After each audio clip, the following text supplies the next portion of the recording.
Welcome to the Megacast. I'm Tyler Keefe in the studios of our flagship station, Civic Center TV and 89.3 Lakes FM. In addition, today, as always, we're on Birmingham Area Municipal Access and City Cable 15. Those three channels, all on Comcast, Channel 15, and AT&T, Channel 99. Find us also on Channel 10 in Waterford on the Media Network of Waterford, and on Channel 10 in Orion Township and Lake Orion on Orion Neighborhood Television, as well as on the radio in the Birmingham, Bloomfield area, as well as Troy on 88.1 The Biff, a service of the Bloomfield Hills School District with operations out of Bloomfield Hills High School. You can also find us online in a number of different places on our Facebook pages at Civic Center TV 15 and at Lakes FM, as well as on our website, civiccentertv.com. Click on our Watch Live link, or type in civiccentertv.com/watch-live. You can also find us all across the state of Michigan and around the world on My Michigan TV, or as the kids call it, My, at mymytv.com. That is MYMITV.com to learn more information about how you can subscribe for free, download their free smart TV and smartphone apps so you can take My Michigan TV with you back home and on the road with you as well, and find all of our shows, including the Megacast, including Steve Lato Live that airs after us on My Michigan TV, and Larry and Maddie Live that started this week, airing from 1 to 2 p.m. with Larry Nyland, the king of television himself, our producer for this show. Hosts that show and co-produces that show as well, and Maddie Mushkin, who you've seen multiple times over here on My Michigan TV, and see her every morning on My Michigan TV on The Splash, Greater West Bloomfield's news magazine show. All that information, mymytv.com, or if you don't want to remember all those different websites, all those different outlets, we have a one-stop shop for all of those different places, civiccentertv.com/megacast, where we have links to every single one of our partnering television, radio, and web outlets that join us Monday through Friday, 10 a.m. to 12 noon, as well as throughout the afternoons, evenings, and weekends for replays and live to tape. And we have all of our full interviews and each individual episode of the show as well on demand at civiccentertv.com/megacast. Then next door to that is our coronavirus page, civiccentertv.com/coronavirus, where we have links to the Centers for Disease Control and Prevention, the Michigan Department of Health and Human Services, and the Oakland County Health Division's COVID-19 specific web pages, so that you can stay up to date on everything you need to know about COVID-19, about the spread of the virus here in Michigan, about the variants, the Delta variant, of course, the very powerful now Omicron variant that has been spreading rapidly for a number of weeks, starting to take a bit of a step back now. It has been for a little while, for a few days, a couple of weeks here, for very good news. We continue to get on that front, hopefully. Keep forward with that. But if anything else changes, as we continue to deal with new variants of COVID-19, and as we hopefully slowly but surely are edging our way toward the end of this pandemic, you'll want to keep up to date on all the information you need to know so you can help prevent the spread of COVID-19 and help be part of the solution to this pandemic problem here all across the world, and of course here in the state of Michigan. civiccentertv.com/megacast, where we also have links to the top articles making headlines all across the state of Michigan from a number of great journalistic outlets here in the Great Lakes state. That is just below all those resources at the top of the page. On our website, civiccentertv.com/coronavirus, our top headline today is on the COVID-19 front. Of course, yesterday was Wednesday, and on Wednesday is one of the 3 days per week that the Michigan Department of Health and Human Services releases its COVID-19 numbers during the week. And this week, Michigan reported on Wednesday 7,527 new COVID-19 cases and 330 deaths over the past 2 days. This is from the Detroit Free Press. That's an average of 3,763 new cases per day. Of the 330 new deaths, 239 of those were identified during a vital records review.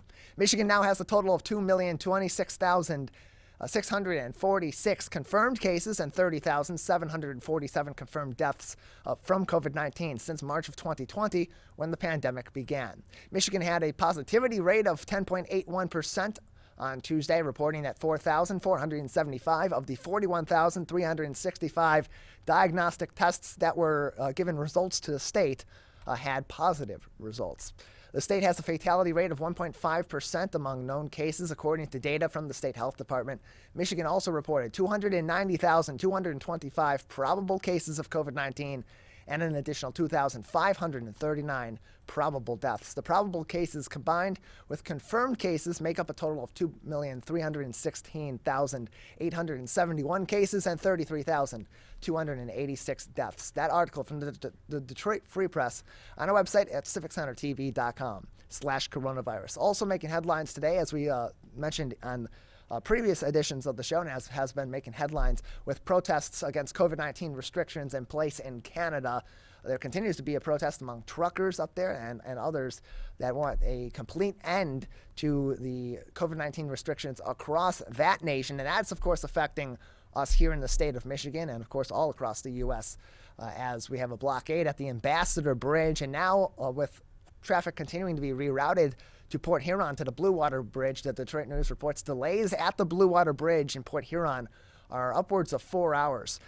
Again, this is from the Detroit News. As the blockade of the Ambassador Bridge by Canadian truckers opposing COVID mandates in their country continues, delays remain for the alternate entry point late Wednesday. The Blue Water Bridge at Port Huron in Sarnia, Ontario, had no delay for travelers, but commercial traffic faced a delay of up to 4 hours and 45 minutes, according to the Canadian government's website. The U.S. Customs and Border Protection website reported no wait time at the span for non-commercial traffic at the Detroit-Windsor Tunnel. Canada listed both commercial and passenger traffic at the Ambassador Bridge as temporarily closed. The Michigan Department of Transportation said on Twitter that non-commercial traffic should still head to the Detroit-Windsor Tunnel and trucks should take the Blue Water Bridge in order to enter Canada. The Ambassador reopened to the U.S.-bound traffic early on Tuesday, then fully opened that afternoon with occasional restrictions put in place on Wednesday. The closures, which started on Monday, have caused headaches for commercial drivers and backups on Michigan roadways. Daily demonstrations are staged by the so-called Freedom Truck Convoy, centered in Ottawa, where demonstrators have used hundreds of parked trucks to paralyze parts of the Capitol for more than 10 days. Protesters have said they will not leave until all COVID-19 mandates, particularly for vaccines and COVID restrictions as well, are lifted. The issue has resulted in manufacturing disruptions, and experts say those could worsen and result in layoffs if the traffic delays between Michigan and Ontario continue.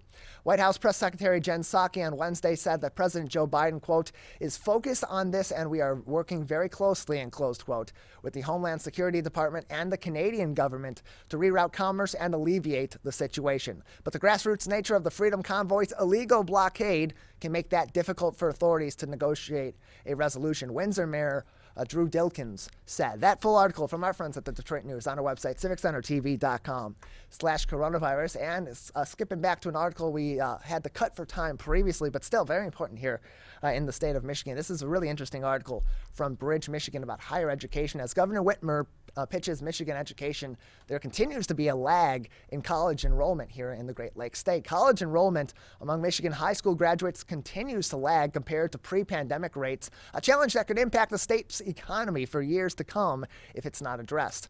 A Bridge, Michigan analysis of college enrollment data shows 54% of students from high school's class of 2021 enrolled in either a 2-year or a 4-year college last fall, down from an average of 63% college enrollment in the 3 years preceding COVID-19.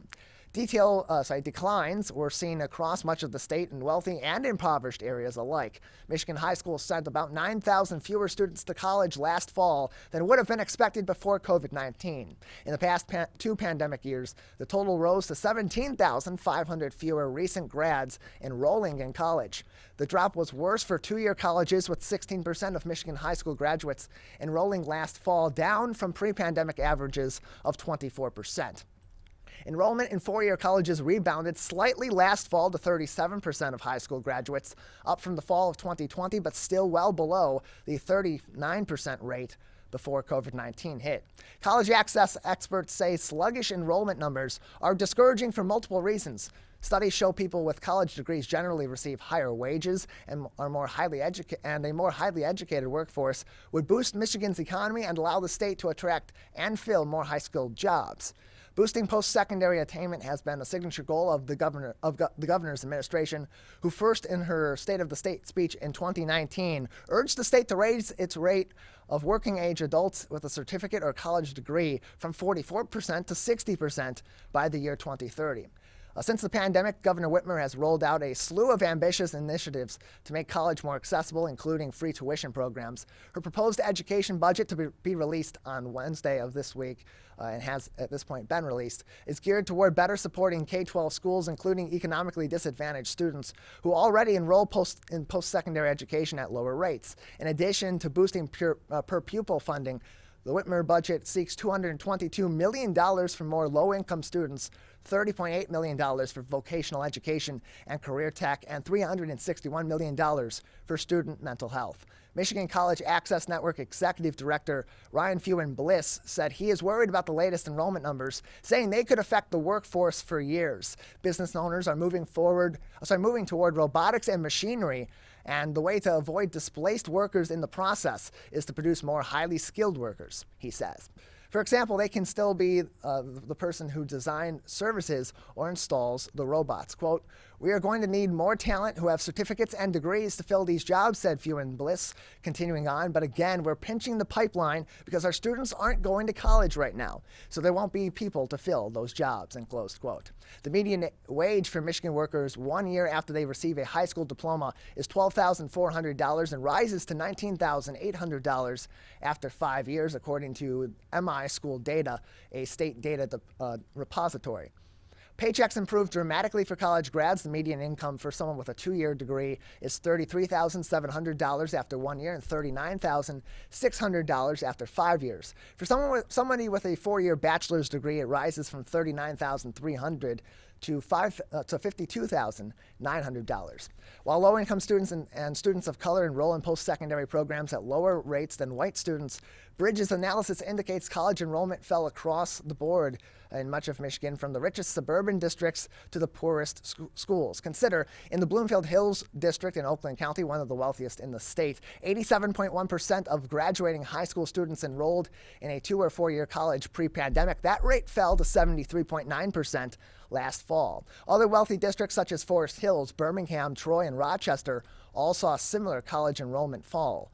In Saginaw, where 79% of students are considered economically disadvantaged, the city's schools have been sending on average 46.2% of graduates to college before the pandemic. That fell dramatically to 31.9% in 2021. Detroit schools saw a big drop in students attending 2-year college from 18.5% pre-pandemic to just 8% last year.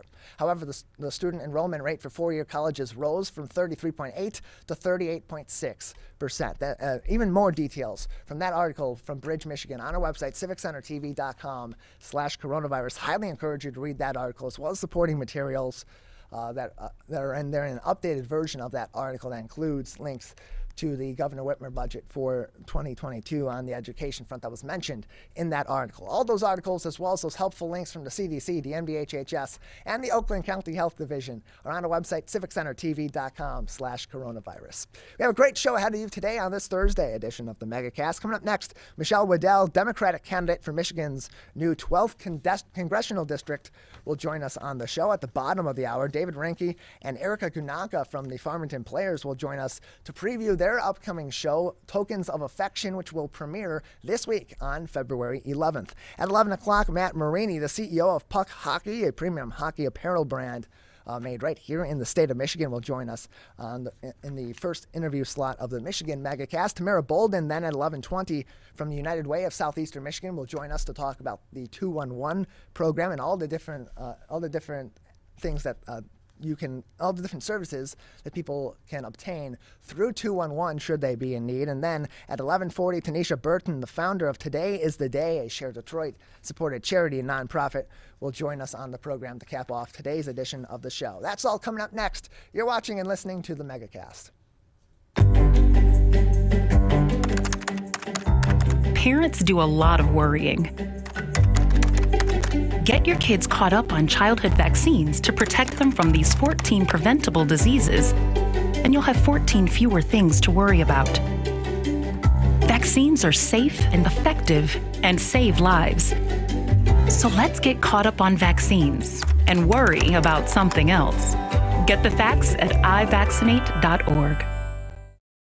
We may come from different organizations, but we work together to protect the Huron River for everyone. Most of the pollution that goes into our rivers is carried by rainwater that flows off of roads, parking lots and rooftops. The leaves and bark of a single tree can retain a surprising amount of rainwater. Depending on its size and species, it could be 100 gallons or more. It is estimated that an urban forest can reduce annual runoff by up to 7%. Here's one thing that we know can help keep our water clean. Plant a tree. Plant a tree. Plant a tree. There's one water, and it's ours to protect.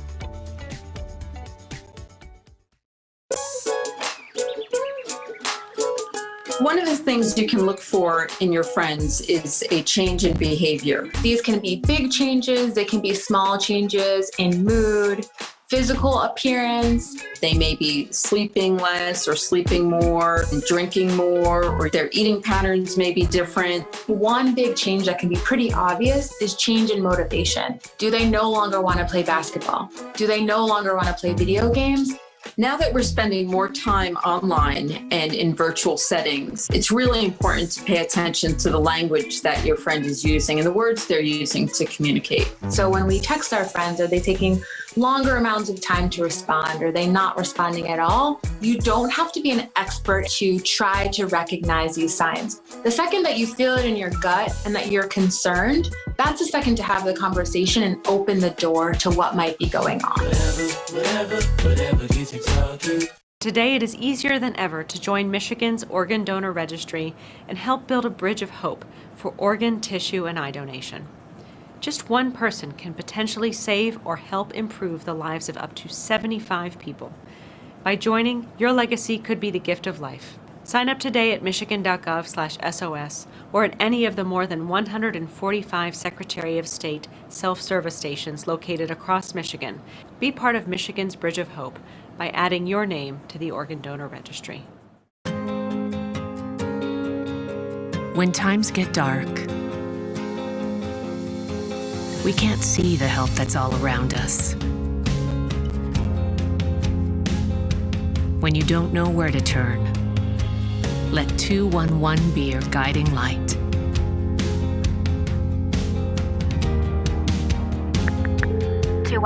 How can I help you? Our guides are ready to connect you with the help you need.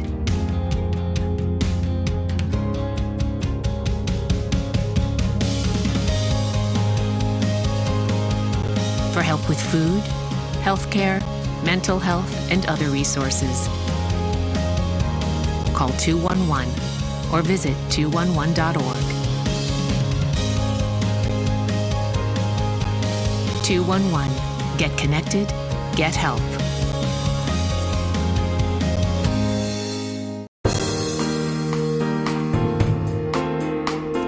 Welcome back to the Oakland County Megacast. I'm Tyler Keefe. Learn more about the show by visiting our website, civiccentertv.com/megacast, where you'll find information on all of our partnering TV, radio, and web outlets that join us Monday through Friday from 10 a.m. to 12 noon, as well as all of our full shows and each individual interview on demand. Of course, recently, the Michigan Independent Citizens Redistricting Commission drew the new maps for the state of Michigan's elections, both state House and state Senate, as well as federal House districts for the next 10 years. And so the new District 12 here in southeastern Michigan includes Livonia, Dearborn, Southfield, and Northwest Detroit. And one of the people that will be running for that office in the 12th District is Michelle Wooddell, a Southfield resident who recently announced her candidacy, actually this week on Tuesday, February 8th. And she joins us now on the Megacast. Michelle, thank you for being with us. It's great to be here. Appreciate having you on. So first off, tell us a little bit about your background, and then after that, tell us what got you interested in running for office in the 12th District. Absolutely, thank you. So first and foremost, I'm a mom. You know, my husband and I live in Southfield. We have 2 adopted children who I have to confess are teenagers now. I guess it had to happen. You know, I am a teacher, so I work at Grand Valley State University, and I'm an associate professor there. I teach community leadership and public administration, so government. And then, you know, I have my own business. I'm a small business owner. My team and I work with the community organizations in Metro Detroit, and we help them with everything from fundraising and marketing to management and operations. So I've worked side by side for about 20 years with a lot of the organizations that are doing the hard work, like rolling up their sleeves and really making a difference for families in our community. And honestly, I never thought that I would be running for office, let alone Congress. But when I saw the new redistricting lines come out, and I saw that my congresswoman currently is retiring and that Debbie Dingell would be moving to Ann Arbor, I realized that, you know, it was time to seriously think about making a difference in a different way. And I didn't feel that the people who had announced already to be in the 12th district, who don't live in the 12th district but are moving in to run, I did not feel that they would represent us well. So, Michelle, with that being the case, with your belief that those that are running may not be the best candidates to represent the 12th district, without explaining why you believe that for them, explain for our audience, especially those in the 12th district watching on different outlets such as City Cable 15 of Southfield with us every day, why you are the right person for that. Yeah, absolutely. So first off, I'm locally focused. I believe that a congresswoman or congressman's most important job is to make sure that they are listening to and responding to the needs of their constituents. And this is a very diverse district, right? It goes from Inkster to Franklin and Livonia to Northwest Detroit and almost everywhere in between. And it's important that we have somebody who represents all of us and who can listen to all of us and who, quite frankly, cares about all of us. And so that's what really prompted me to get into the race. I did not feel that the other folks who were running or who I'll be running against were able to say that. And so you mentioned that people like Debbie Dingell are switching districts, and of course Brenda Lawrence served in a district that covered Southfield in particular, where you lived for such a long time, and previously, before her time in the U.S. Congress, had heavy involvement in the city of Southfield and in the local area in a number of different capacities. How much of a factor did replacing her, someone that had been local, that had been in that area and lived in that district for so long and had that consistent leadership, how important to you was it when you were considering running for office to maintain that element of what Representative Lawrence has brought to this office for so many years before you ultimately decided to announce your candidacy on February 8th? Yeah. So first off, let me say that I don't think anybody can replace Representative Lawrence. I think I talked to her this week and told her I thought she was just the epitome of a congresswoman who focuses on her constituents, quite frankly. But beyond that, you know, I was born in Dearborn, so I come from Wayne County, if you will. I now live in Oakland County and make my home here and have for, the last couple decades. And so I'm in a unique position that I have been in and my family has lived in for a long, long time, both of the counties that I would be representing, as well as a number of the cities that I would be representing. And I think that's really important. Yeah, and we're joined by Michelle Wooddell, the Democratic candidate for Michigan's new 12th district here in the state of Michigan, joining us on the Megacast. And part of the trickiness of new districts, and even of the old districts, especially in the age of gerrymandering, regardless of which party was doing that gerrymandering, was those parts of the state that were mixed between different counties, between cities that were very different from one another. Because ultimately, should you be elected to this office, heck, should you be nominated by the Democratic Party as their candidate on the final ballot for this office, you have to be able to balance the needs of Wayne County, the needs of Southwest Detroit and Dearborn, of course, in Wayne County, and places like Southfield and Livonia here in Oakland County as well. How do you approach that kind of balance? Because Wayne County and Oakland County have a lot of similarities, being in southeastern Michigan, being in this local area. There's so much interconnection, but there are a lot of key differences, particularly economically, in those two areas, and so that affects policy across the board. Absolutely. So before deciding to run, while I was thinking about it, I took 2 or 3 weeks and I went out to every city in the district, and I sat in on city council meetings. I sat in on, other community neighborhood meetings, and really listened to the concerns and what people were saying. And, in Dearborn, it might be public safety, whereas in Livonia, it might be more economic concerns. Here in Southfield, I was talking to, some representatives from OCC this week, and they were talking about higher education and some of the issues that you were referring to earlier of, our high schoolers are not going to Michigan colleges in the same numbers that they have been in the past. And what are we going to do about that? And what are the implications? So you're right that every district, every neighborhood has its own issues. And the key is finding someone who will listen, who will have solutions, and who will roll up their sleeves and get the work done. And, that's really what I've done for 20 years. I mean, my team and I have worked with nonprofit organizations in pretty much every part of the 12th district, from Starfish Family Services in Inkster to Beyond Basics in, Southfield, to Rack It Up Detroit in Northwest Detroit, and everywhere in between. And each one of them has something different that they're trying to do, a difference that they're trying to make. And each one of them has different things that they would need from their congressional representative. And that's what I want to do.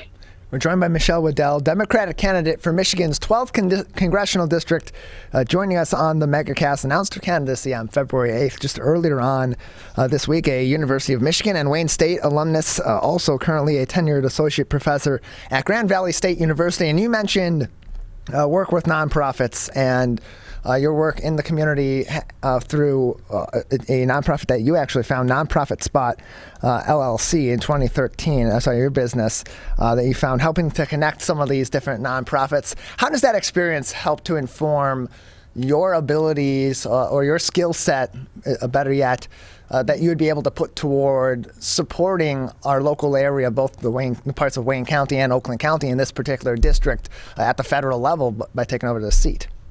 Absolutely. I mean, there's no question that, to know these community leaders, these activists, these organizers who are out there doing the hard work every day, you can see the things that they need, the help that they need. And, my interest, both academically and in terms of my business, has really been on bringing together different sectors. So the public sector has a role to play, the private sector has a role to play, the nonprofit sector has a role to play, bringing them together for solutions.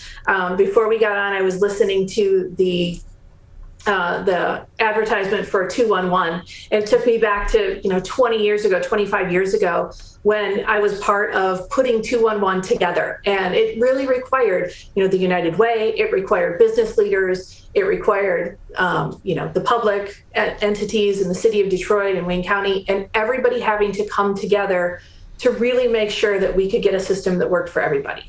That's what I want. That's what I believe the right solution is.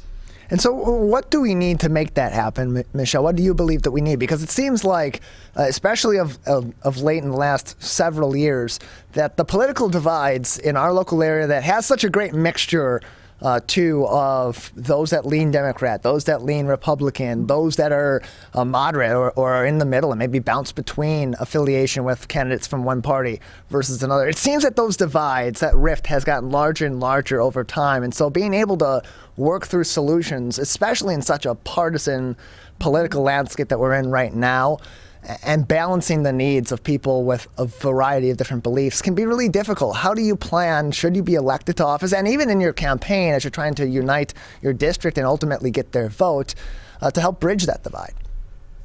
Well, I absolutely agree with you. And I'm tired of the division. I'm tired of, opening, whether it's my Twitter account or my Facebook or whatever, and seeing people sniping at one another and seeing my congressional representatives sniping at one another. We're only going to find the solutions and be able to enact them if we all work together. And there are things that we can agree on, and that's what we need to focus on first. When I was getting ready, and there's a lot that goes into putting together a political campaign, and everybody was encouraging me, okay, it's got to be Michelle Wooddell for Congress. It's got to be that.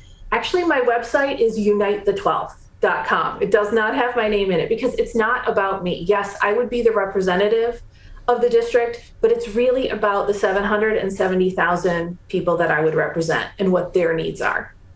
We're joined by Michelle Wooddell, candidate for Michigan's 12th congressional district, running as a Democrat, joining us on the Megacast. And so, Michelle, you mentioned that this decision for you to run for office is fairly recent. Have you ever in the past had any inkling at all to run for political office, or is this something that really did just pop up recently and you decided, you know what, now's a good time for someone like me to be running for office? You know, I was a good political science major at Michigan, and I did an internship on Capitol Hill for a little while. And then I headed into the nonprofit sector, and I really found my calling there and worked at, the College for Creative Studies and the Detroit Historical Society, and really found my love. And, with teaching, I get to teach people about the nonprofit sector and the public sector and how we all work together and all these social innovations that we want to be thinking about to really solve our problems. You won't find anyone who has heard me ever utter the phrase, boy, I'd like to run for Congress. It's not something I think that average people think about. And I've seen that even in the time since I've announced. But the reaction that I've gotten from, just a mom who wants to make a difference and is tired of the division. I'm tired of everybody fighting with one another. I want my representatives in Congress fighting for me and fighting for my family, not fighting with the other side. Michelle, just in a couple minutes with you. Give us your website again if people want to go visit that and learn more information, especially those in the 12th Congressional District that may be voting for you or considering all the candidates available. Absolutely. So it's unite12th.com. You can also find us on, Twitter and Facebook with Michelle Wooddell for Congress or at Unite12th. Michelle, thank you very much for joining us. Appreciate it. Absolutely. Thanks for having me. Again, more information, unite12th.org or .com.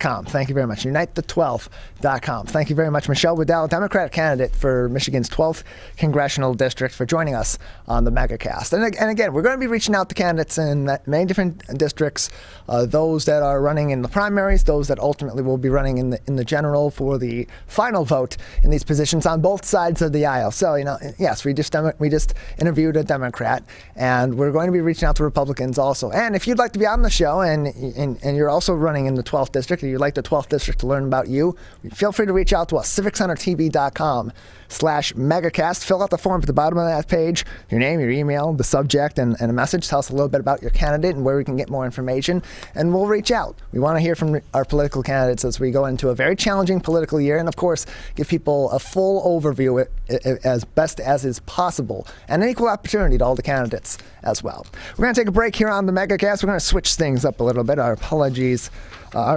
to David Ranke and Erica Ganaka from the Farmington Players.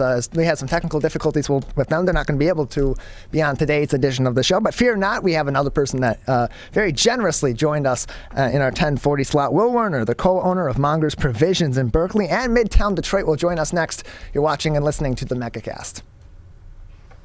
If you are struggling to afford your internet bills during the pandemic, there's a temporary government program that may be able to help. It's called the Emergency Broadband Benefit, and it provides up to a $50 monthly discount on your broadband bill to qualifying households. Find more information about the program, including if you qualify and how to enroll, at fcc.gov/broadbandbenefit, or call toll-free at 833-511-0311. A public service announcement from 89.3 Lakes FM.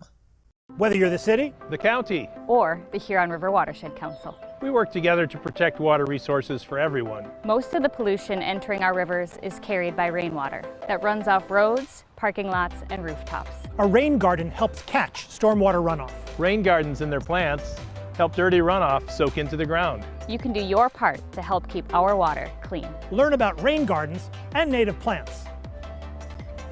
So consider a rain garden in your home landscaping. Catch the runoff with a rain garden. There's one water, and it's ours to protect. I couldn't breathe at all. There was lots of talk about putting me on a ventilator. I thought I was gonna die.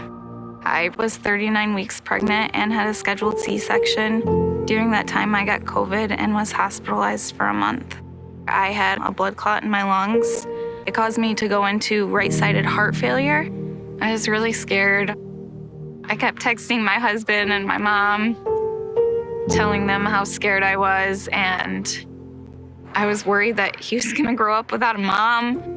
And then I was worried if when I did get home that he wouldn't know who I was. You know, being 27 and a mom and a wife and having that all almost taken away from me.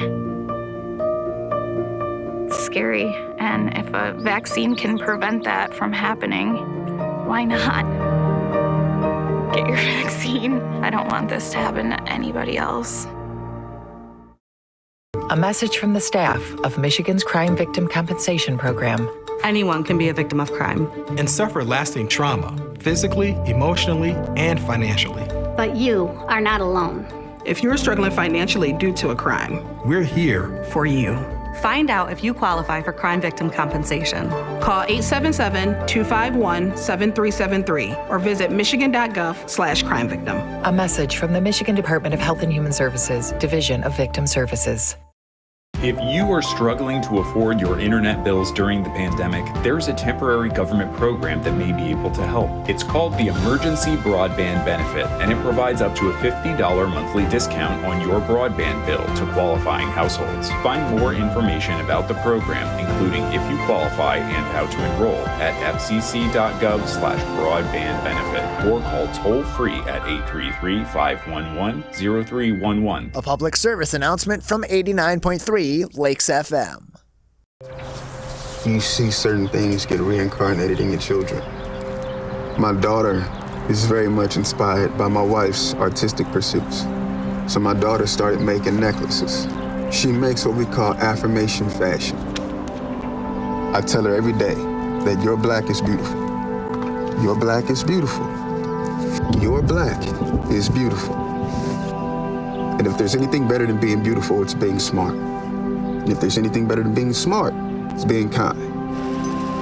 And reaffirming that every day is our method of making sure her chin never drops. My dad wasn't around, and I remember riding a bike and falling off and cutting myself, and me never just wanted to get back on it. People ask, how your children learn how to ride a bike, and you did. I didn't teach them. I just created an environment where they taught themselves, and all I had to do was be there.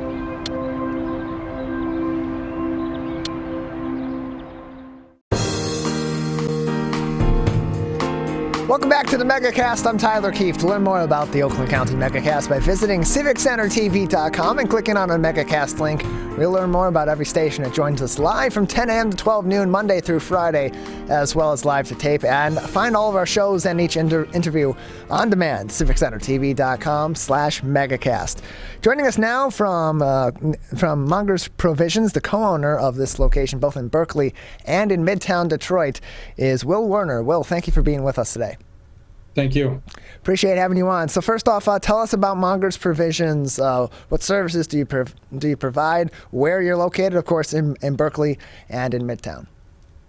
So we're a specialty food store, kind of gourmet products from all over the United States and the world. And we've got two locations, one on Cass Avenue in Detroit, Midtown, right by Wayne State, and another one that we just opened up in November in downtown Berkeley on 12 Mile between Griffith and Gardner, just kind of near Berkeley Common and Catching Fireflies and Peninsula's Yellow Door Art Market, right in between them. And so, well, you sell a variety of different products at Mongers Provisions at both your locations. Of course, as you said, on 12 Mile in Berkeley and on Cass Avenue by Wayne State in Midtown Detroit. Tell us about some of those products that you serve and that you provide to your customers in both of these locations, and some of the interesting combinations that you put together as well. Yeah, we do a variety of different offerings. From coming into us because you want to find something unique, a cheese that you've never heard of, or maybe something that you had while traveling. We carry maybe 70 to 80 different types of cheese at any given time, with some that are always a permanent fixture of the shop, our best sellers, and then we rotate through different categories to try and introduce people to new things. And then we have quite a nice variety of cured meats, as well as bean to bar chocolate, kind of this relatively newer sector of the chocolate market. And we generally have around 120 to 150 different chocolate bars from all over the world. And then all sorts of other things to go along with that, such as wine and beer in both location, with a definite focus on smaller producers that are kind of doing interesting work. Artisan pasta, various jams and sauces, olive oils, vinegars, etc. And then in addition to that, we do, people frequently call us up and ask us to make a cheese board for an event they're having. It could be a couple who wants to get a bottle of wine and share a cheese board as dinner with just the two of them, and they get one of our smaller options, and instead of going out to a restaurant, they stay at home and just kind of snack on that for a while. Or this weekend we've got a lot of people getting cheese boards for the big game, and larger events is up to weddings, 300 people. We're joined by Will Werner, co-owner of Mongers Provisions, located in both Midtown Detroit on Cass Avenue, as well as in Berkeley on 12 Mile. Both of those locations open Sunday, Tuesday, and Wednesday, noon to 6 p.m., and Thursday through Saturday, 11 a.m.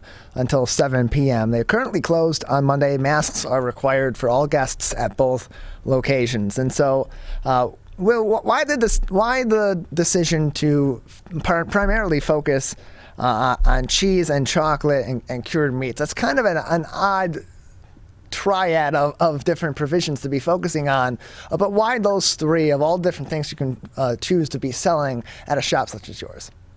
Well, my business partner, Zach Berg, he's worked in specialty food for a number of years. And so his emphasis was on cheese.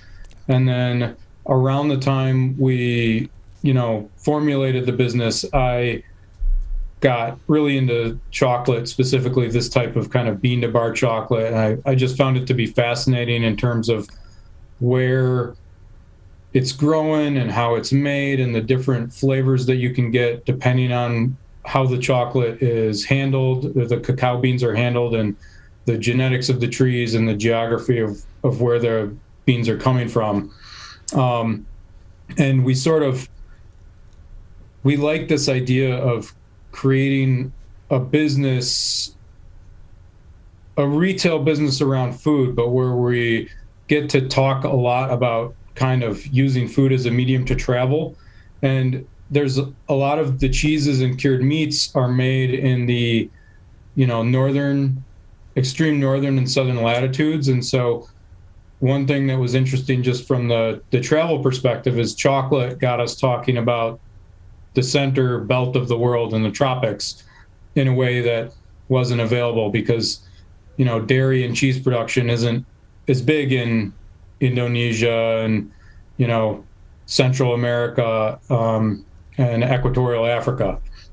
So we found that kind of connection and that fill-in of the niche there to be pretty fascinating. And it also, it gave us some diversity in terms of how the shopping traffic flows, and holidays such as Valentine's Day, we do a really good business in chocolate, and chocolate does really well in December, but so does cheese.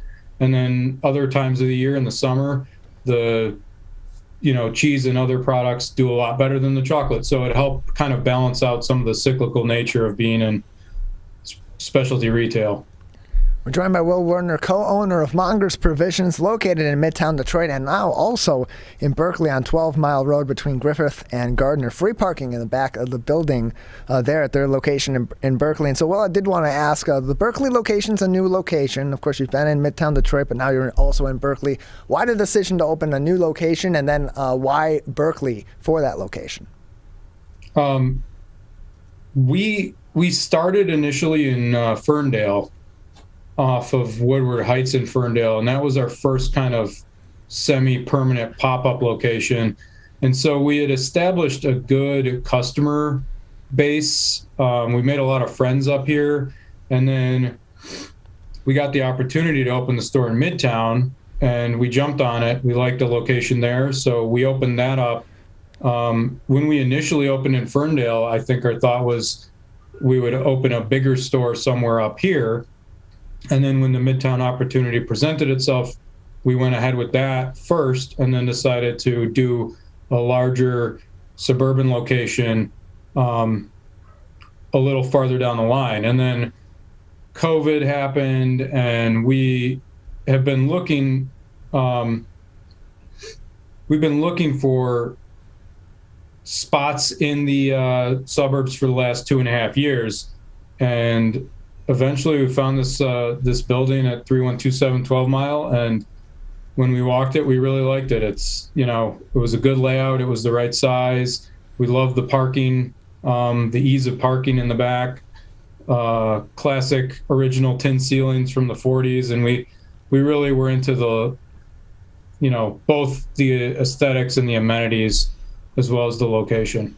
Joined by and the surrounding businesses are very strong, established retail businesses, and that's that counts for a lot. You know, having traffic, walking traffic or driving traffic that's focused on retail, and they're not just hitting one store, is a really great advantage to have.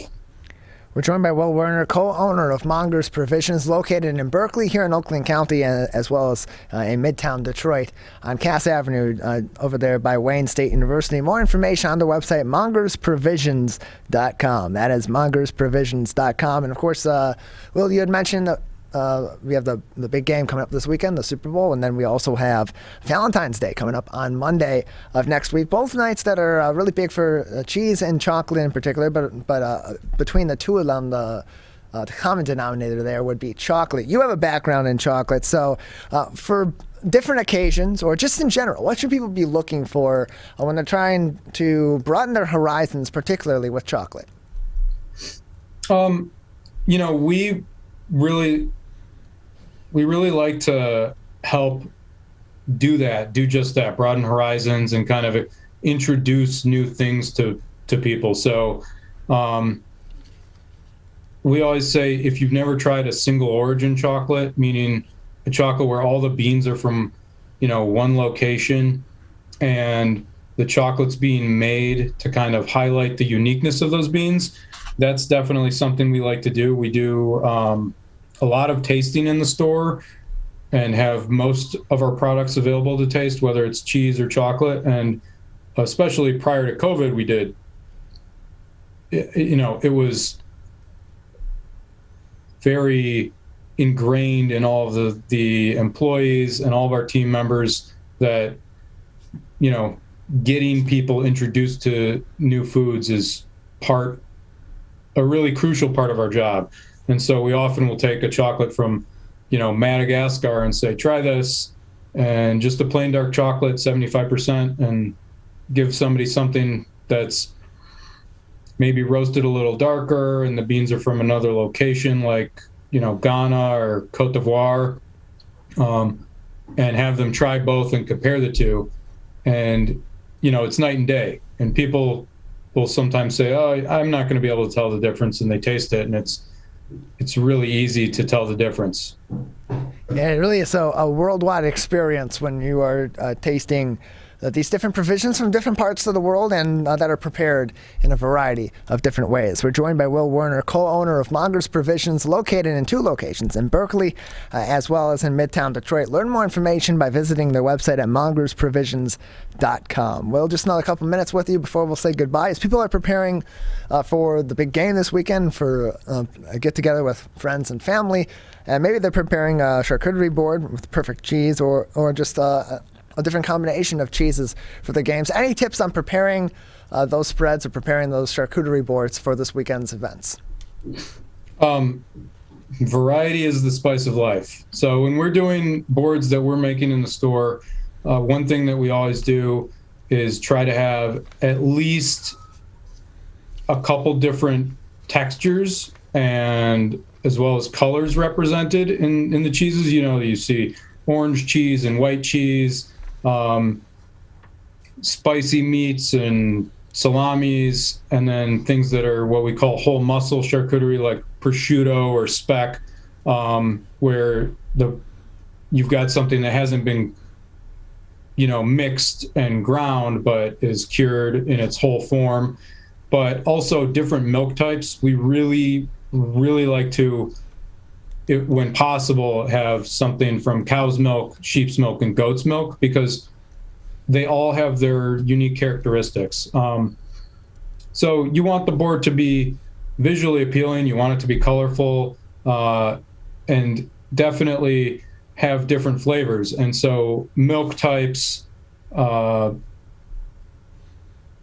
texture, are using a brie as well as a 2-year-old cheddar. You're going to have a great contrast of textures there. Something richer and something a little more austere.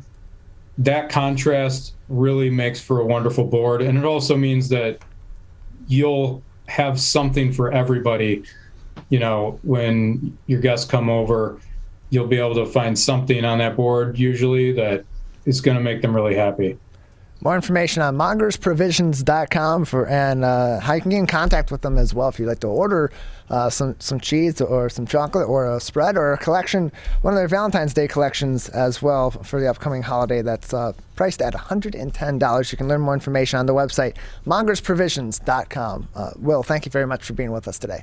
And one last note, we will be open. We're normally closed Mondays, but we will be open on Monday for Valentine's Day shopping. Okay, those last minute people going out for those Valentine's Day gifts on Monday, get those chocolates on Monday. Go to Mongers Provisions, learn more information about their locations in Berkeley and in Midtown as you're running around on Monday, or as you're getting ready for Monday as well by visiting mongersprovisions.com. We're going to take a quick break on your homes for the Megacast, including your radio homes, 89.3 WBLD Orchard Lake and 88.1 WBFH Bloomfield Hills. Coming up next, as we begin the Michigan Megacast, we'll be joined by Matt Marini, CEO of Puck Hockey, a premium hockey apparel brand from right here in the state of Michigan. That's coming up next. You're watching and listening to the Megacast. 72.7% of high school students get less than the recommended 7 to 9 hours of sleep a night. This can cause pain, obesity, and can very negatively affect your mental health. When you have a consistent 7 to 9 hours of sleep every day, you get sick less often, lose more weight, and have better relationships with those around you. For more information about the dangers of sleep deprivation, go to sleepfoundation.org. This message is brought to you by the WBHS Digital Media Arts Program and 89.3 Lakes FM. Can I ask you a question? Why did you get your kids vaccinated? It was hard for them to social distance, to be isolated from their friends. I want them to get back to school and sports games. So as a pediatrician, I recommend the vaccine to everyone I know. The boys lost a former teammate and classmate who was only 20 years old. It's been a devastating year. We want to get back to normalcy. Our daughter is really looking forward to being with her friends, being a kid. It's the Great Lakes water. And so what people do ends up in our waterways. Flushable wipes are just evil. They should be thrown away. They're impossible to destroy, and they can cause significant problems. One of the main things when you're cooking is to not dump fats, oils, and greases down your drains. They stick to the sides of pipes. They stick to everything they come in contact with. Don't put it down the sink. There's one water, and it's ours to protect.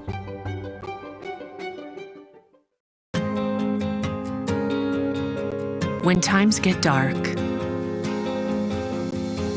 we can't see the help that's all around us. When you don't know where to turn, let 211 be your guiding light.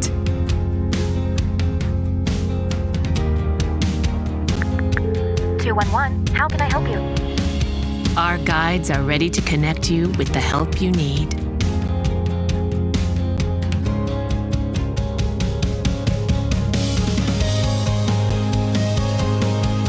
For help with food, healthcare, mental health, and other resources. Call 211 or visit 211.org. 211. Get connected, get help. We may come from different organizations, but we work together to protect the Huron River for everyone. Neighborhood storm drains carry water directly to local creeks and streams. No filters, no treatment. Storm drains also help reduce street flooding when it rains. So clearing storm drains and the areas nearby of trash and leaves helps keep them for rain only. It is easy to do your part by adopting a storm drain. Find a storm drain, check it, and clear it every month. So keep storm drains for rain only. There's one water, and it's ours to protect. If you are struggling to afford your internet bills during the pandemic, there's a temporary government program that may be able to help. It's called the Emergency Broadband Benefit, and it provides up to a $50 monthly discount on your broadband bill to qualifying households. Find more information about the program, including if you qualify and how to enroll, at fcc.gov/broadbandbenefit, or call toll-free at 833-511-0311. A public service announcement from 89.3 Lakes FM. We as Michiganders feel connected to this resource in a way that I think is really powerful. Conservation starts with a caring, committed community. For me, it's peaceful to have a relationship with the river. Every single one of us has a role to make sure that those waterways stay safe and healthy, being careful about what goes down the storm drain. Just even eliminating some of your single-use plastic makes a difference.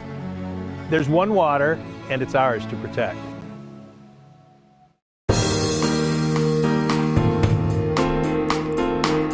Welcome to the Michigan Megacast. I'm Tyler Keith here in our studios in West Bloomfield Township. Though we broadcast all throughout the state of Michigan on a number of different outlets. Learn more about where you can find the Michigan Megacast by visiting our website at civiccentertv.com/megacast, where you can find information on all of our partnering stations, including My Michigan TV, otherwise known as My. Joining us now is the CEO of Puck Hockey, Matt Marini, with us on the Megacast. Matt, thank you for being with us today. Thank you for having me. Great to be here. I appreciate having you on. So Puck Hockey is a Michigan-based brand.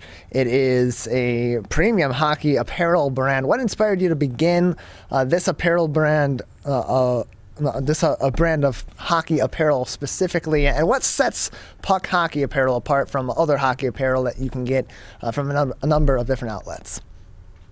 Well, what started me to build the brand was I was actually looking for hockey apparel, and I just couldn't find anything that I really liked that went with my kind of style that, I was looking for. And, it just frustrated me to the point where I've been a branding guy kind of my whole life. And I discussed it with my partner, Amy, and I was like, I can't find anything I like to wear that's a hockey brand. And, she said, make one. And that's kind of where it started. And right from that second, I was like, you know what? That's a great idea. I'm going to do that. And that's where Puck Hockey got its start, was just because I wasn't really liking what was already out there. And we are different from other hockey brands in the way that we're a little more, we try to be more fashion forward and, selecting the garments that we make or that we put out. And then, all of our band collaborations happened, which has been absolutely amazing. And we had no idea that that was going to happen.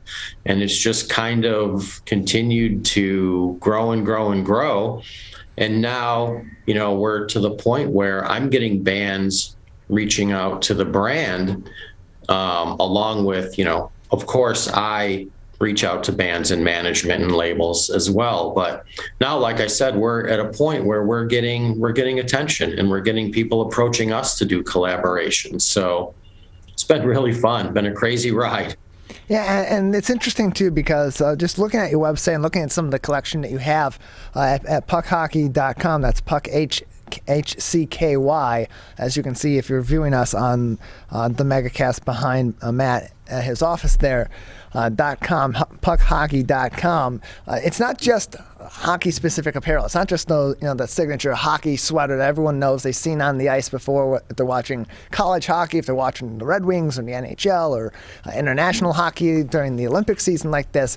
There's a lot of different apparel as well that it's all about the same similar design as the hockey-specific apparel. So what made you focus partially on making that fashion-forward apparel that was very similar to what you would see in the hockey community? Because I wouldn't think, conventionally speaking, that hockey-specific apparel like those hockey sweatshirts would be something of great interest to a wide public, but clearly it definitely is. Yes, and it's funny that you mentioned that because of the appeal, of who we do collaborate with, the bands that we collaborate with and other entities we collaborate with, like take Metallica, for example. We, here's a Metallica jersey that we make. And, a band like that has the reach that they have, worldwide, it's given us great attention from, hundreds of thousands to millions of people. And it's just been, like I said, the collaboration part of it, we didn't anticipate growing to this level. And it's just been amazing for the brand, because when people see the Metallica collection or Alice in Chains, then they do come to see the Puck Hockey brand collection, and our Shoot Pucks Not People brand is very, very big right now as well. So, it's all kind of tied together. And, we have the two kind of avenues. We have the band collaborations, and then we have our Puck Hockey brand stuff. So we kind of have two roads, and they come together, and people really, really like it. They love the quality of our products. And, where how you call out, we have more than just hockey jerseys. And that was definitely a plan from day one, was to be, a fashion brand. And we have other accessories. We make actual pucks. For example, cool Godzilla collaboration that we're doing with the actual Godzilla franchise. And, we're making pucks. We have just, we have a wide variety of items, and that was kind of the plan. And it's going in the right direction. It's really fun. And people, like I said, people love discovering us, and, they come back for more stuff once they see the quality. And we're really, really, really particular about what we use and maintaining that high level of quality. Yeah, and you mentioned the collaborations. You mentioned a couple of them, Metallica and Alice in Chains, but there's a long list of these different bands, different artists from all different areas. Of course, you got the metal bands like Metallica. You got other rock bands as well, Alice in Chains. You even got Snoop Dogg as a collaboration. And so where did these collaborations begin? Even better, where did the brand begin, and how far along the road in developing Puck Hockey did you end up having such interest from all these different major figureheads in music and in sports and in other pop culture areas? It's funny because, again, we never anticipated these collaborations happening the way they did. But once we launched the Puck Hockey brand, and when we initially launched the brand, we were working with an ex-Red Wing, now Tomáš Tatar, and we came out with a Tatar collaboration, and that got a lot of attention. And just because of, who I am and my interests in the music scene, I go to a lot of concerts, and I happened to be wearing a piece of Puck Hockey apparel. When we went to a concert, it was 36 Crazy Fists, the band out of Alaska. And the guys were like, what in the heck is Puck Hockey? So when I told them, it was our fashion brand, we kind of right there on the spot were like, wow, why don't we collaborate and make a 36 Crazy Fist jersey? And that's where the idea initially came from. And it's just grown and grown from there. Once people, started seeing the collaboration with 36 Crazy Fists, it's just grown and grown. And that led me to, take advantage of the relationships that I've had in the past with record labels and management and bands. And it just, one thing led to another, and we kept adding. And like I said, to the point now where we're, it's kind of a two-way street where, I don't have to chase every band, but it's been fantastic. It really has. We're joined by Matt Marini, CEO of Puck Hockey, joining us on the Megacast, the premium hockey apparel brand. Learn more information by visiting their website, Puck HCKY, Puck Hockey HCKY.com, to learn more about all the different products, all the different collaborations, and find more info on all the different products that they provide, as well as customized products that you can find as well, and get more information on all of that. And so, Matt, any sort of collaboration? You mentioned Tomas Tatar was someone that you collaborated with early on, or you had an interaction with early on. Being that this is a hockey apparel related brand, or inspired by hockey apparel specifically, even down to the name Puck Hockey, any sort of collaboration with players, with professional hockey players, or with even the NHL or NHL teams in the future, something that you're working on, or something that's even possible for a brand like this, a great local brand? We actually, yes, that's really cool that you mentioned that. And we are local. We make everything by hand. And we're a small brand, but we're really growing. And yes, it's funny you mentioned, because I am in discussion right now with a few NHL players to join the brand and have their own line of apparel. And I don't know, what's in the future as far as dealing directly with the NHL or NHL teams. That's quite a process, but we have not, we've not eliminated that idea by any stretch. It would be incredible to be able to, collaborate with some NHL teams and, other leagues. I'm also in contact with, some of the junior leagues, the AHL. So we'll see, how that pans out as well, along with promoting our own brand and all of our collaborations. So yes, very exciting where we're headed. No question about it. We're joined by Matt Marini, CEO of Puck Hockey, joining us on the Megacast, a premium hockey apparel brand located right here in the state of Michigan on the Michigan Megacast. More information on their website, puckhockey.com. That is puckhcky.com. Matt, do you have a physical location for a store, or is all your sales done through your website? We do actually have a physical location. We're on Main Street in Berkeley. And we are open every day except for Sundays. And we do have, things in store, obviously, to buy. And what's really kind of cool, because we hand make everything and, right here in-house, what's really interesting is that we have people that come in looking for something. And if we don't have exactly what they want on the shelf, we can custom make it right here in the store, and it blows people's minds. And, again, we're right on 12 Mile in Berkeley. And come on in and see us. And I think people will be pretty impressed with, what we have. Here's one of our flannels, Shoot Pucks Not People, which is one of our, our huge brand that we, is really, really, makes a lot of sense right now in today's times. And people come in and they see the Shoot Pucks Not People, and they're just like, oh man, that is a great, great brand. And, it continues to grow as well.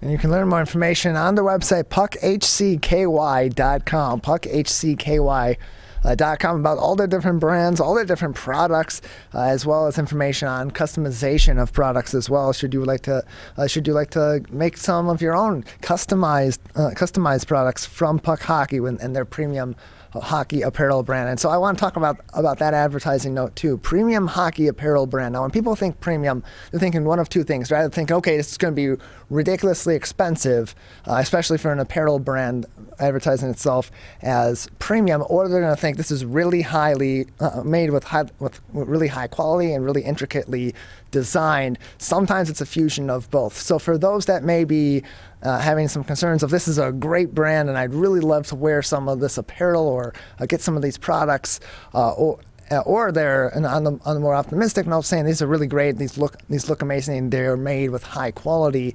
Can you speak to the price range of different products that you have, and what range they're affordable in? Absolutely, and it's what you just said. Going along with that, we do try to obviously maintain the highest quality products that we can possibly find while keeping them reasonably priced. We don't want to, overprice our products to anybody. And we have products that start, our pucks, are like $19.99, and we have T-shirts that go from $19.99 to $29.99, and then we have different items at different price points, all the way up to the professional level jerseys that we make. So we even offer like 2 different styles of jerseys that have 2 different price points, just in case, people do find them too expensive, or they want to try one before they commit to, the higher priced one. But, everything we do, again, is of the finest quality that we can find, from our jersey crests to our patches, to our lace-up hoodies, to our flannel shirts. Everything that we do, we search for the highest quality things that we can find, and we're really proud of the items that we offer. And you would be surprised on our social media and, people that come into the actual store and say, dude, I bought this flannel and it is so nice. Thank you so much. The quality is great. The pricing was reasonable. So we are very, very conscious of that. So I'm glad you brought that up and mentioned it. And what's great too is that in supporting a brand like this that's doing such great work and making such interesting products as well, and a variety of those products, you get to support a local business also. This isn't something where you're buying a great brand, but all these products are made overseas. They may be made in questionable circumstances. You're making everything, and you're producing everything here in Michigan. Absolutely, right in house. But you'd be amazed at where we get orders from. Because of our collaborations, we ship literally worldwide. It's crazy. I love seeing, where our orders come from, and then connecting with people that are in, different countries, different areas of the world. It just blows your mind. It's really, really fun, really cool. And that makes it, on a day-to-day basis, it just makes it fun for everybody to be like, hey, did you see that order that came in from Italy or wherever? It's just, in every state in the union. It's really mind-blowing. And of course, Canada. And it's just really fun, really great to connect with our consumers. And we even let, people email us ideas for designs, and we encourage that, and we'll take things into consideration. And we have our in-house designer that, I work with super close. And again, it's just really fun turning out these ideas and seeing what they turn into. It's great. Get in contact with them at contactus@puckhockey.com. Contact us at puckhcky.com, or visiting their website and filling out their contact form, puckhockey.com. We're joined by their CEO, Matt Marini, on the Megacast. Matt, just another couple minutes with you. Anything else that you would like our audience to know about your product at this time, or any other topics we haven't discussed today?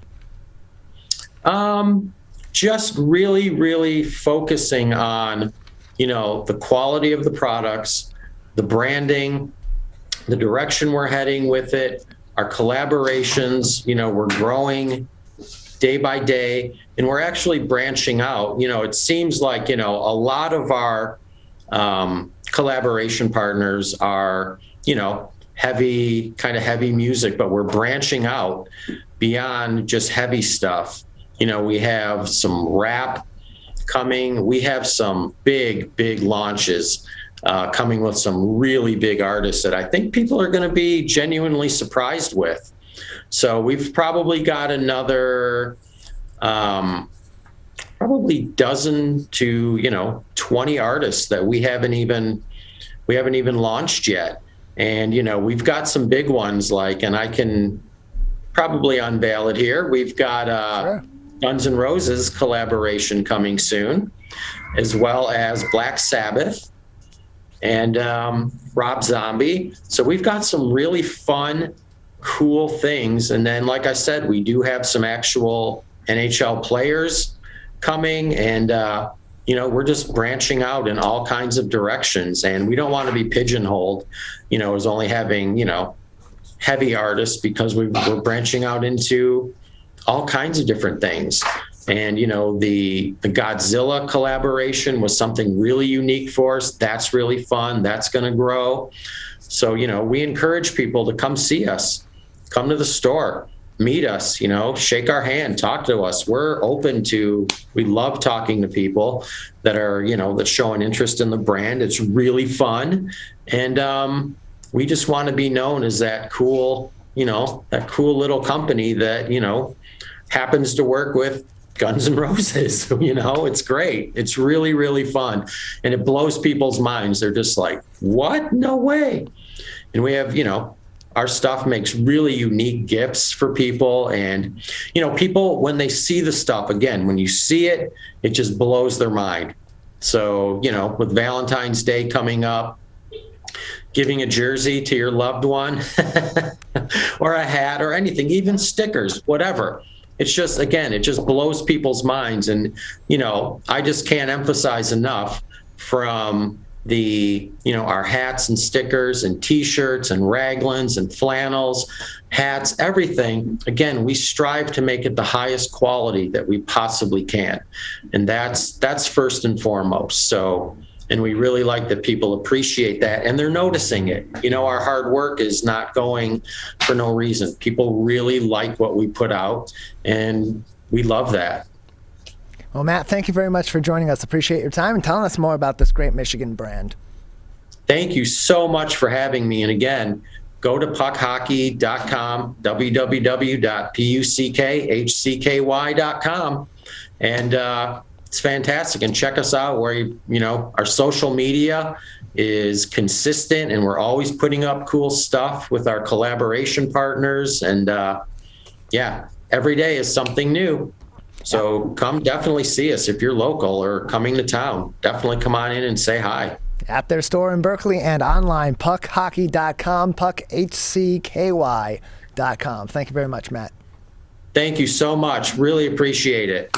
We're going to take a break here on the Michigan Megacast. On the other side, we'll be talking with Tanisha Burton from the United Way for Southeastern Michigan about their 211 services over there, helping people who are in a time of need with a number of different services, ranging from childcare to paying their bills, even to filling out their taxes, as we are now into the second month of the calendar year, and people are getting ready to send their taxes off to the IRS and to the state of Michigan before April, when they are due. That interview with Tanisha Burton coming up next. You're watching and listening to the Megacast. We may come from different organizations, but we work together to protect the Huron River for everyone. Most of the pollution that goes into our rivers is carried by rainwater that flows off of roads, parking lots, and rooftops. The leaves and bark of a single tree can retain a surprising amount of rainwater. Depending on its size and species, it could be 100 gallons or more. It is estimated that an urban forest can reduce annual runoff by up to 7%. Here's one thing that we know can help keep our water clean. Plant a tree. Plant a tree. Plant a tree. There's one water, and it's ours to protect.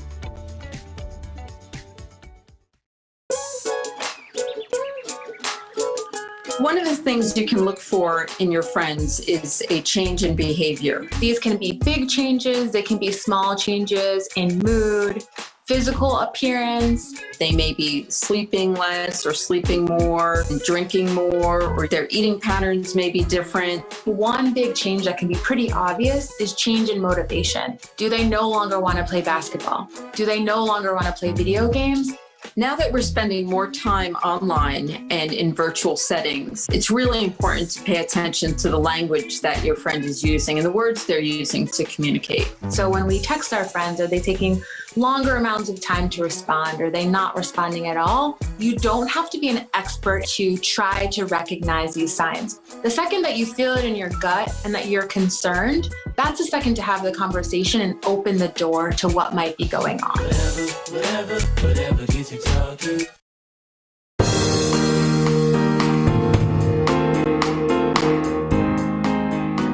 Joining us now is Tamara Bolden, Senior Director of Call Center Operations for 211 with United Way for Southeastern Michigan, as this is all February 211 Awareness Month for United Way, talking all about their lifeline in times of crisis. Tamara, thank you for being with us today. Thank you for having me. Appreciate having you on. So let's start with what 211 is. This is a very important resource that's available here in our local area through the United Way. And give us some insight into the many different ways people can utilize 211 in times of crisis. All right. Well, first of all, 211 is a 365 days, 24/7 operation.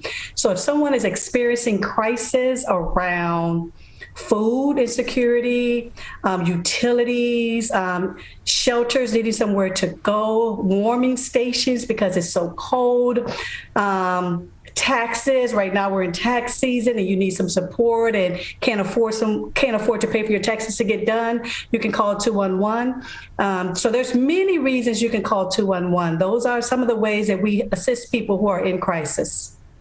We're joined by Tamara Bolden from the call center for 211 with United Way for Southeastern Michigan, joining us on the Megacast. And so these resources that can be utilized through the 211 hotline all throughout the year, as you said, 24/7, 365 days a year. These are a lot of really important services, but they're also expensive services too. So how are these funded through the United Way, which is a nonprofit organization?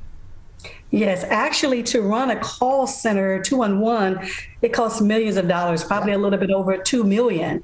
So what we do is to raise money to be able to actually manage the call center is through our fund development. We're part of their yearly structure of going out and raising money. So they raise money so we can have 22 operators available to be able to assist individuals in their time of need, which is a crisis. So that's one way we raise money. Additionally, some of the services that we do, we're information and referral. So some of the services we don't provide directly, not direct services.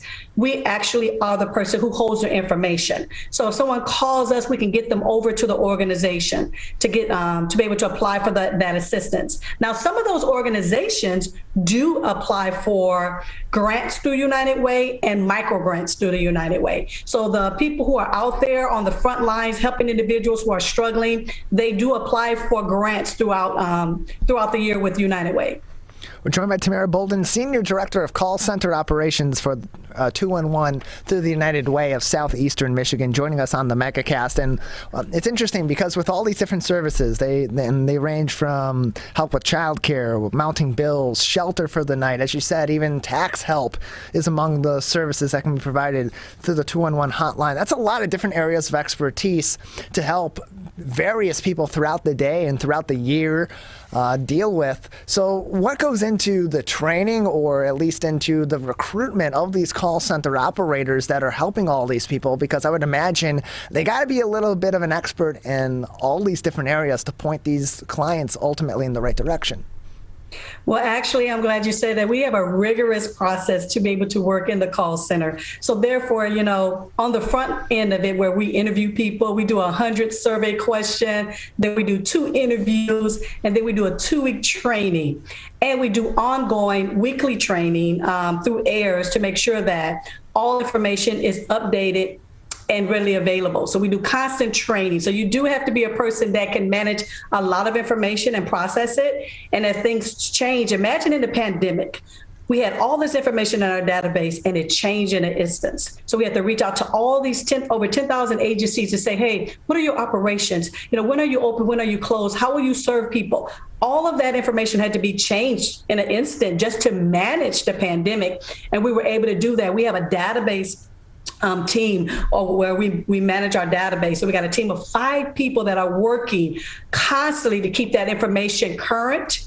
And anything that comes down the pipeline, we're putting it through our wiki. So we're constantly putting in new information, and we're constantly training our staff. But the people that we have on staff, they love helping people. They have a servant leadership mentality, and they want to see people do well and come out of their crisis in whatever way that they can support them. They're willing to do it. So we do have a rigorous process to make sure that the right people are answering the phone, because remember, if someone is in a crisis, you don't want to get someone who's not empathetic, who doesn't care. You need that person to actually see you through it, because when someone is struggling, the brain doesn't function at a high level. So you need someone that's calm, compassionate, and knowledgeable to get them through that particular crisis. So that's why we take our time to make sure that we find the right people to answer the phones. We're joined by United Way Director of Call Center Operations for the 211 Center in Southeastern Michigan, Tanisha Burton, joining us on the Megacast. And as you mentioned some of those changes that needed to happen at your call center for those call center operators because of the pandemic. But on a wider scale, generally speaking, for the 211 services, how have those been impacted across the board in terms of need and in terms of the difference in services that are typically being sought by those that are calling 211 during the course of this pandemic? Great question. What we had to do is what many businesses had to do. We had to pivot. So usually we're just doing the information and the referral, and we've really expanded our direct services. So right now we do all the processing for utilities. We work directly with DTE. So if someone calls 211, we're going to walk them through the process, make sure that they get all the information entered so they can actually get payments to pay their arrears off, or get into programs to learn how to be self-sustainable, or weatherization. Some people just don't know that their energy is up too high and that they need to, cover their hot water tank. So we're there for that. But also we've expanded because of the pandemic. Now we've partnered with Macomb County. We process their applications for the SARA program. That's the COVID Emergency Rental Assistance Program, where people were facing eviction. And I know that they said people couldn't be evicted, but people were still getting letters. So we partnered with them to process their applications, because we process applications. So why not do that for people who are facing eviction? So we've done that. And now we've moved into a partnership with the HANDS. That's the a PANS project, to where now we'll be helping more of the Michigan, Detroit people be able to complete applications and be able to stay in their house as well. So we're working with landlords, we're working with tenants. We do have a MyHalf program where we're working with homeowners to keep them in their homes. So we're doing a lot of processing applications. And I know people say, oh, processing an application, but it is if one thing is missing, they will not get the funds that they need to be able to stay in their homes. So it is important to train people to make sure that they're following the procedures, getting all the proper documentation, and making sure that we see them from beginning to end, and that check is cut, and that people stay in their homes. So we've expanded our direct services to where it's not just about utilities, it's about housing. So we do a lot of work around housing, and we're very proud of it. And we just want to make sure that more people can stay in their homes and not become evicted from their homes.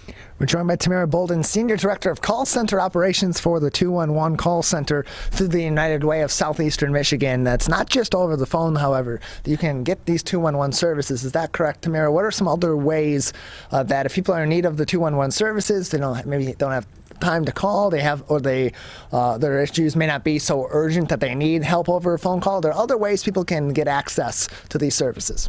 Yes, and I'm glad that you said that, because a lot of people still like to call. We get a lot of calls. Oh, yeah. We got over 250,000 contacts within the last year in 2021. So you can email us, you can chat us, you can go on our line and look at through our portal, the technology savvy portal, put in their information, and they can get some information around where they can get support. Prior to the pandemic, people come to our satellite sites. But during the pandemic, we had to discontinue that. But that will be back once everything is back to normal. We're joined by Tamara Bolden, Senior Director of Call Center Operations for 211 with the United Way of Southeastern Michigan. Again, those resources, of course, calling 211, you can get access to those resources. Their live chat, information on emailing the United Way of Southeastern Michigan about their 211 services and searching their database of services can be found on their website, unitedwaysem.org/get-help, unitedwaysem.org/get-help. And so, Tamara, a couple more minutes with you before we'll say goodbye today. Any other information at this time that would be important for our audience to know about 211, about those services, who they're available to, or any other information we haven't discussed at this time?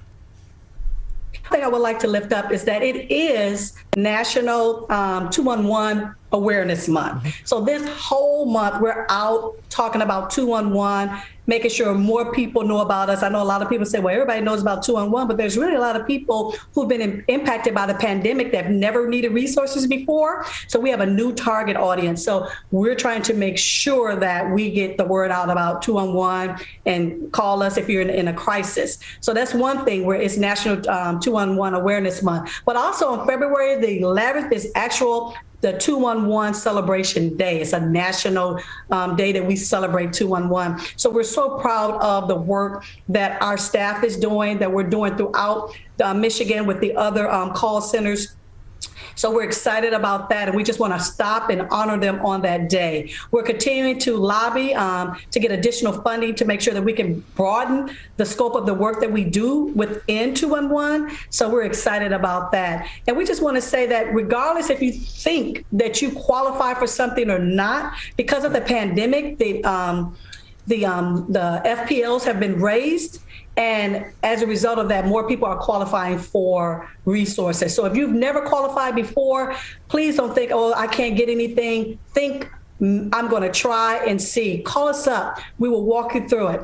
And there's many new pilot projects out there to help people get through the pandemic. So give us a call if you're in a crisis. Do not sit home and need food, if you're facing eviction, if your utilities, if you don't have anywhere to sleep, if you know of people who are struggling, who are suffering, call on their behalf, get the information to them. All of us together can make a difference in someone's lives. We hear the testimonies every day of people utilizing these services, and it's making a difference. So we're excited to say we're celebrating this month. We know there's much more work to do, but sometimes you have to stop and celebrate and acknowledge the people that do the work, and that's what we're doing this month. So I just want to lift up that this is a celebration month for us. Well, Tamara, thank you very much for joining us and telling us more about these services through 211 and to raise awareness about 211 Awareness Month. Yes, thank you so much.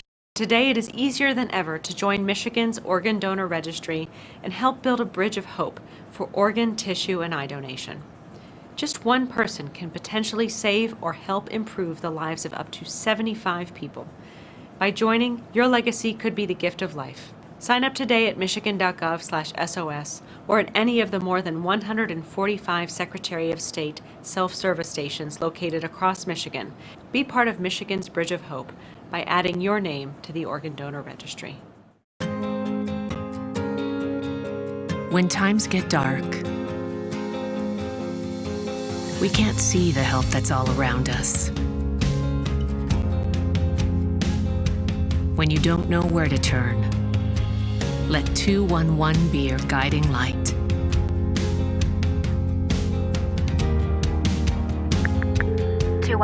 How can I help you? Our guides are ready to connect you with the help you need.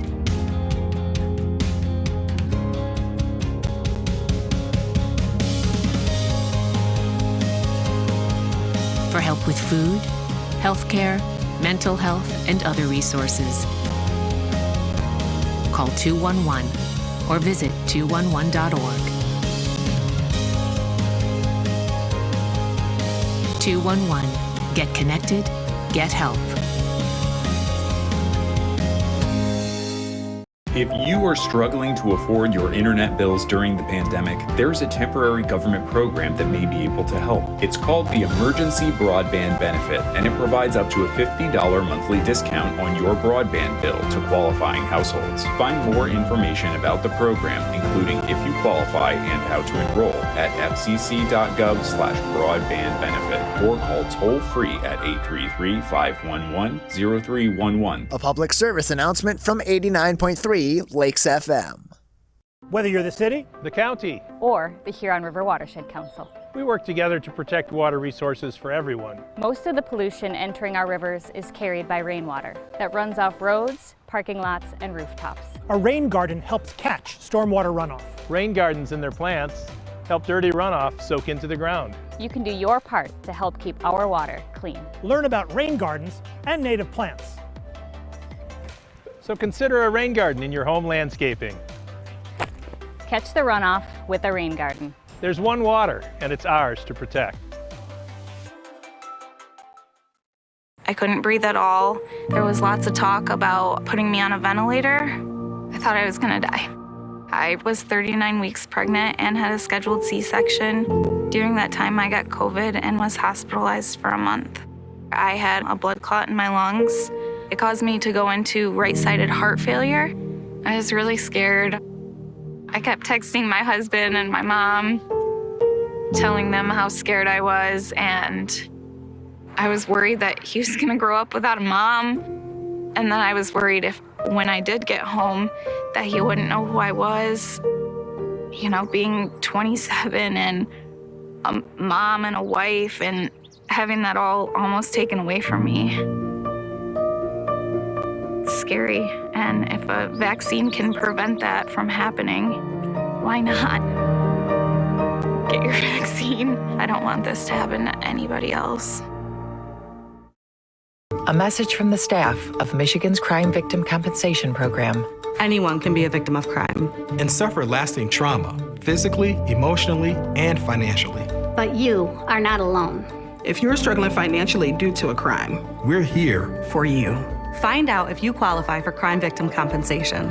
Call 877-251-7373 or visit michigan.gov/crime-victim. A message from the Michigan Department of Health and Human Services, Division of Victim Services.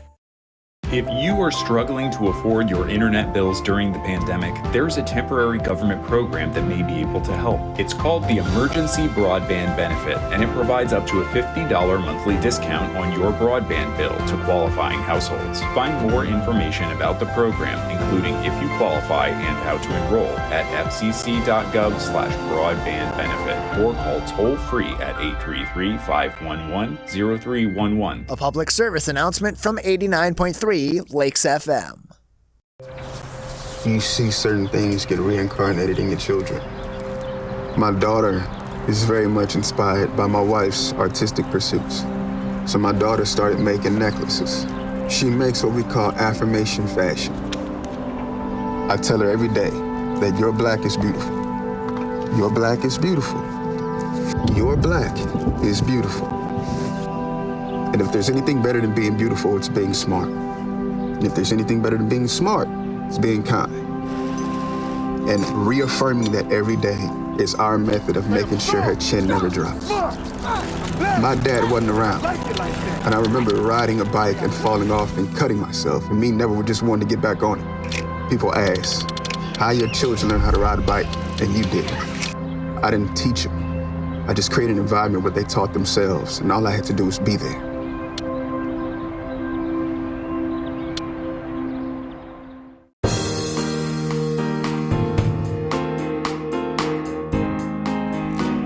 Welcome back to the Megacast. I'm Tyler Keefe. You can learn more about the Michigan Megacast by visiting our website at civiccentertv.com/megacast, where you'll find all the information you need to know on every place that we broadcast live and live to tape, including My Michigan TV, and find all episodes and full interviews from the Michigan Megacast on our website, civiccentertv.com/megacast.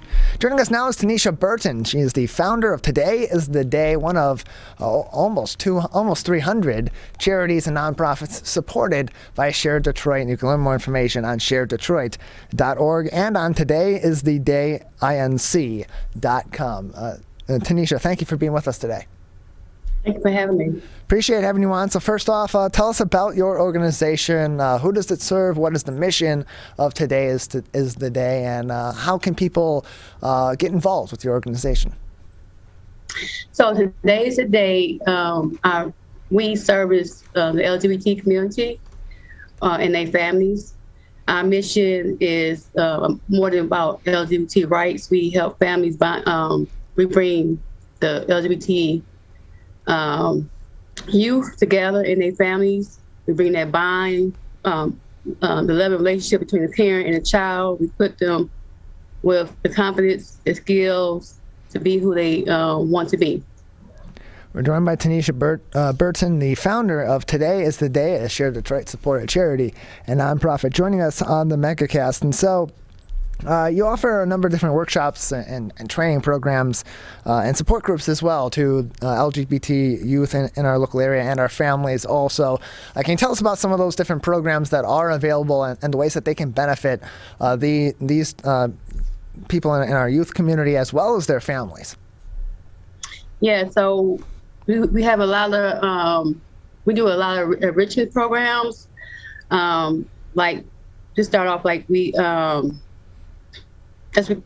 a lot of youth that comes homeless and, I'm sorry, getting a little nervous, sorry. It's okay. Let me back up. So our program came about when we have a lot of lack of communication with our communication. So a lot of our families a lot of LGBT community youth don't get a lot of they're temporary out of homeless. So services. So we do a lot of mental workshops. We do support groups for them. We do enrichment programs. We do readiness programs. We also do life skill programs for them. So they learn resume writing, job skills, things like that. And then we teach them also the when I say life skills, like money management also. So we teach them things like that because some of them don't know how to manage their money. They don't know how to write a resume, job trainings. So we prepare them for that. We also give them support of, the support groups. Not just for parents, but also for to teach them how to talk to the support around the youth, how to come out general identity, mental illness, and things like that.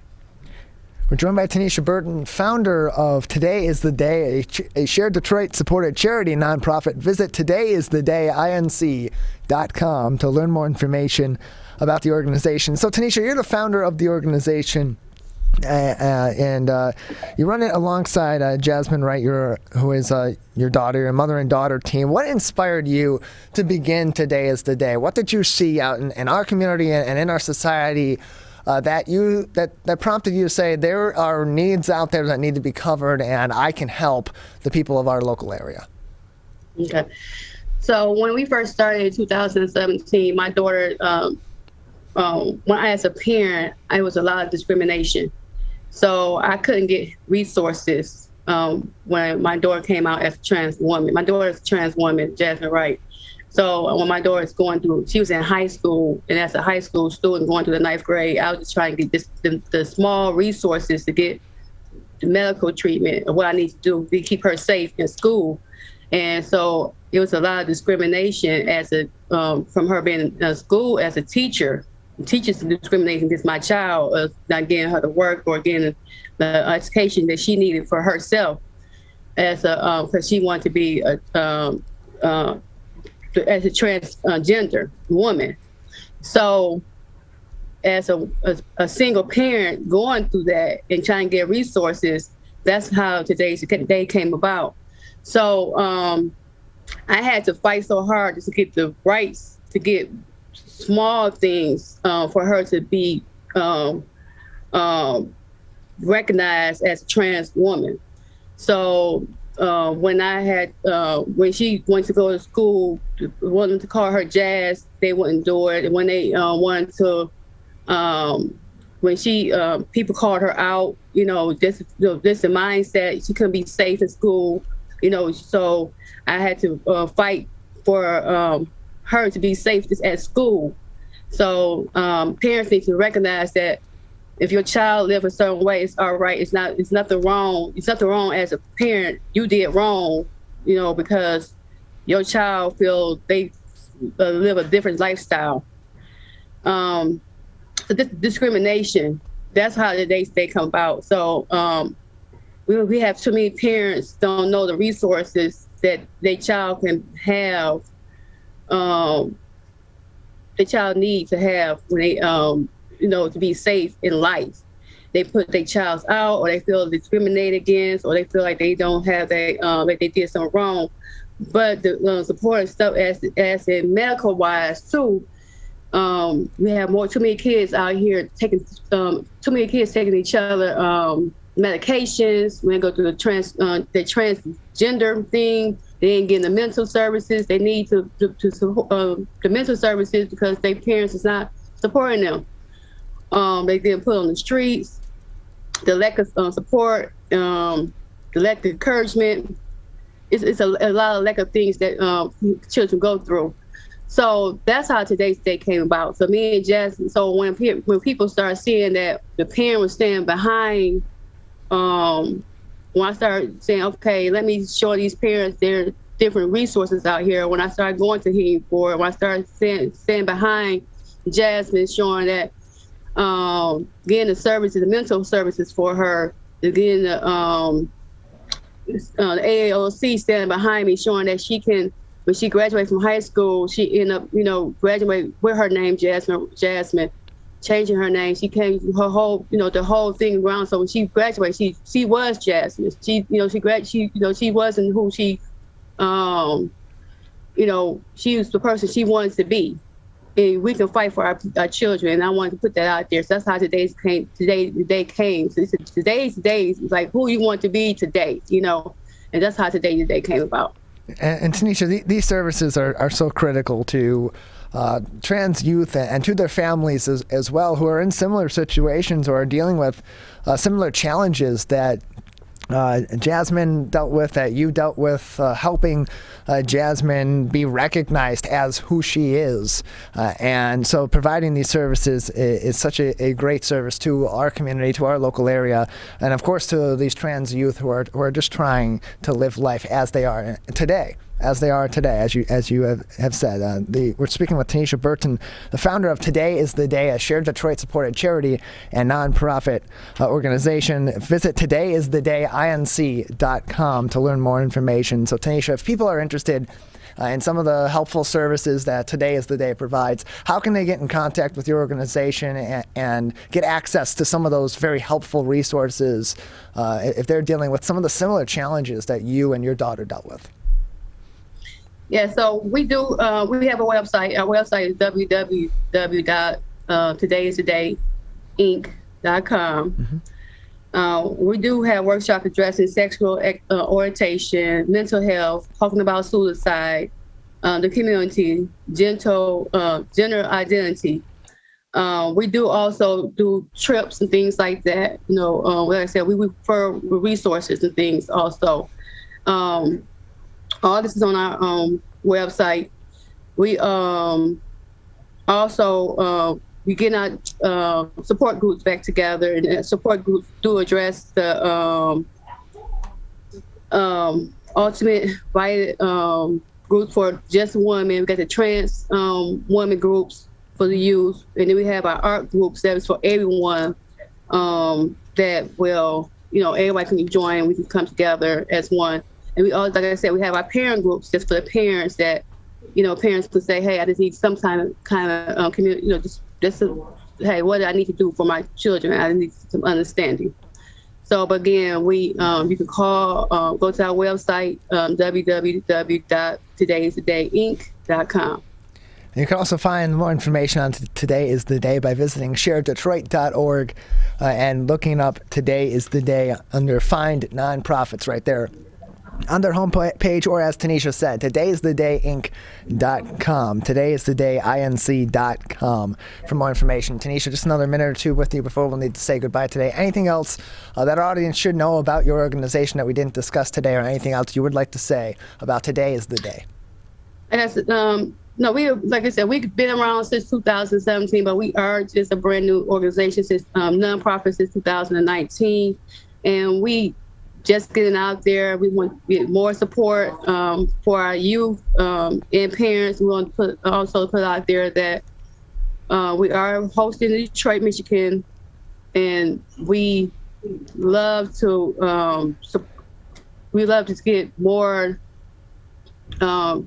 Just come and support us, and we want to get more parents to supporting your youth in the LGBT community to make sure that that they know that you love on them, So we just want to get the word out there. We want our LGBT community to know that your parents love on you. That could be parents of choice, grandparents, any type of family, that our families love on you.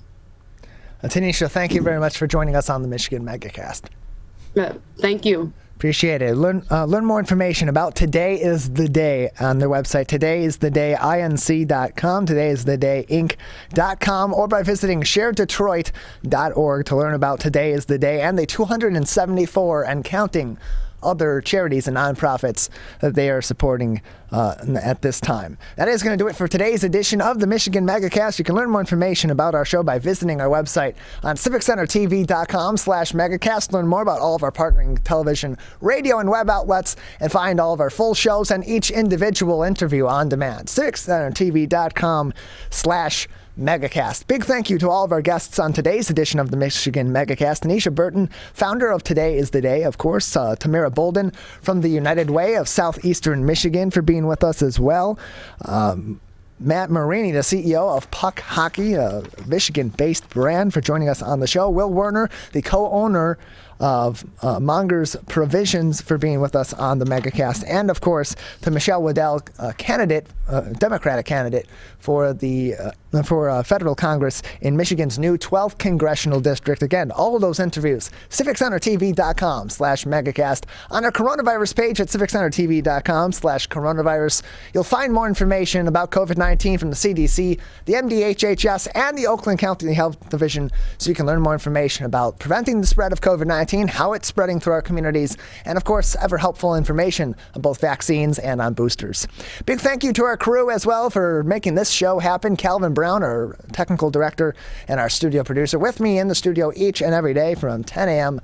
until 12 noon for this show and for many of our other shows as well. Larry Nyland, our producer, the king of television himself, producing our show, getting everybody ready for each and every episode. Jared Clark, our Zoom producer over at the offices of My Michigan TV, located in Troy, Michigan, and Maddie Mustian out at Master Control, helping us both on and off the air.